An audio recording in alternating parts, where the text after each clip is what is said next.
These are 4 things that help me to overcome addiction as a Christian. Whether it be pornography addiction, it be addiction to people pleasing, addiction to relationships, addiction to overeating, overspending, overshopping, to gossiping, whatever. Drugs, alcohol, whatever. 1, of course, you have to identify what the addiction is. Like, you can't be free from something you don't even realize that you're bound to. You can't go walk out of a cage you don't realize you're already in. You have to begin to pray that God would elevate your discernment and reveal to you the areas of your life where you are bound. Lord, what is it in me that keeps me doing and walking in this cycle?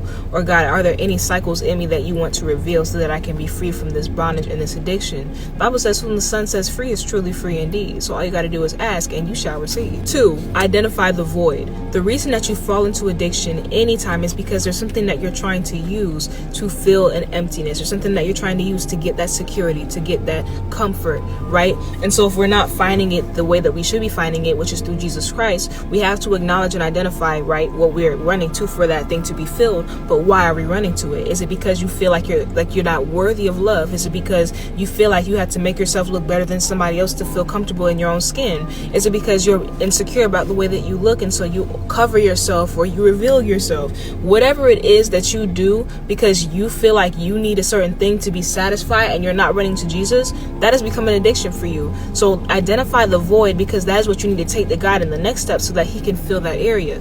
3, we have to invite God into the problem. This is where surrender is important. Surrender just means to cease resistance to.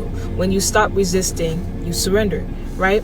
And so often we've surrendered to the things of this world. We forget that if we surrender to God, he is and can become the answer to the problem. So you take what you've identified, you identify the void, and you say, okay, God, I have an issue with this. You're helping me to navigate this.